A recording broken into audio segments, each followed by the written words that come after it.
Alright guys, so we knew that we were gonna be on the road for about like 2 or 3 days, and I'm trying to think to myself, like, what can we possibly do to make a cool video on the way for where we're going? And we just so happened to be going by the Smoky Mountains with the truck trailer and the 240. Don't really know how much gas I'm gonna use, so what we're gonna do is fill it up and then bring 2 5-gallon things and kind of ratchet strap them down in the car.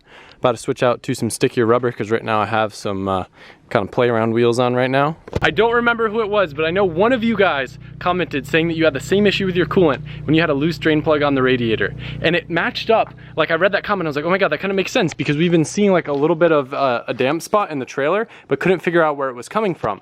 Sure enough, I remembered, I was like, oh wait, so Alberto usually just drains the coolant from the actual like radiator hose, but I remember when he was pulling the radiator last time, I told him there was a drain plug and we kind of made a joke out about it. So I guess he used the drain plug, and when I put the radiator back in, I just was stupid and didn't check to make sure it was tight, and it was loose. So that's probably where all my coolant is going.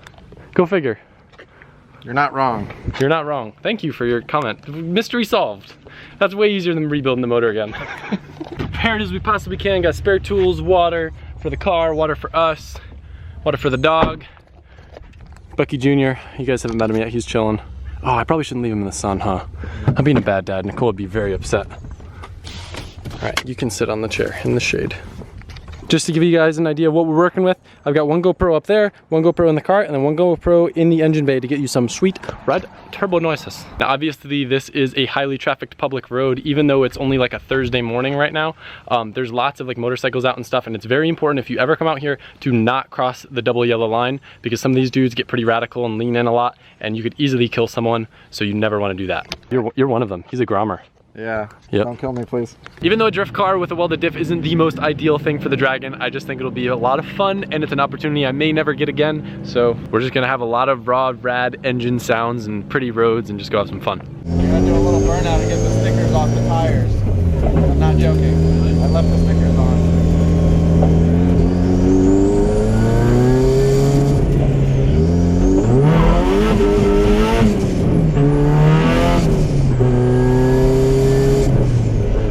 We dropped the truck and trailer off at this little pull-off area we found, and then from there it was about a 10-minute drive along a really pretty lake to the start of the tail of the Dragon.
Issue with my sway bar that keeps coming loose, and I have a feeling one of the arms just like kind of slid off, so maybe we should just unhook it. I think that was the nut rattling off from the sway bar. It's a like a locking nut, so that's like But you heard that, right? Yeah. That definitely sounded like a nut or something. Okay, we're good. Better safe than sorry.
Alright, so we made it to Deals Gap, which I think is like the Tennessee-North Carolina border. Is that accurate, Tommy? Yes, we're in North Carolina right now.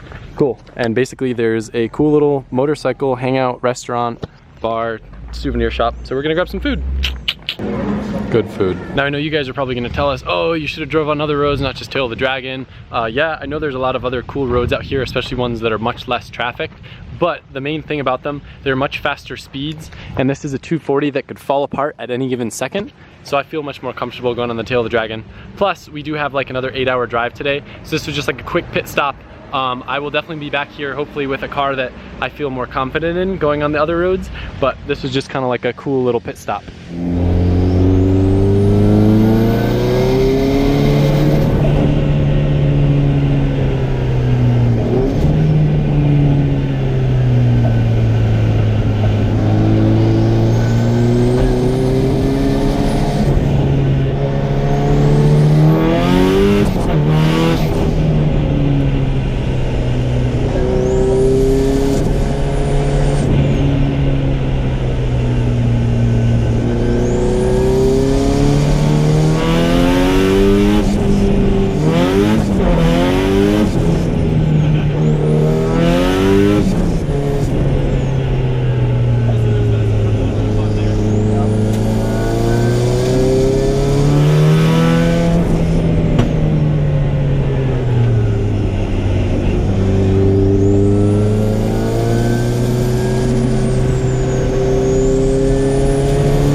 So to summarize this, all in all, the car handled probably 10 times better than I thought it would, which sounds crazy, but I've never really like taken this car in a grip driving environment.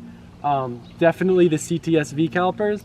I may not like them for tandem or like left foot braking, but they felt phenomenal on the mountain road. I was probably driving like 5/10. Obviously you don't want to drive 10/10 on these roads because you go off the mountain and die. So that's a good thing that I wasn't doing that. But like, I felt like good brakes are so confidence inspiring, and I'm very, very, very happy with the setup of the car, how it handled. I had a lot of fun. It was very hot, but it was a very cool pit stop, and I don't know that I'll ever like have my 240 in the Smoky Mountains again. So I'm very, very happy that I was able to go, you know, rip it some and get some cool, sweet turbo noises for you guys. So I hope you like them. If you do, please hit the thumbs up button because it means the world to me.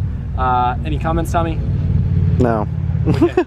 I've been doing this thing where I just try to keep talking and talking and talking to make it like one long percent clip. But car works. she's We're a good good. girl. I'm very proud of her, and she made it. Now we're gonna load her back up in the trailer and head somewhere else.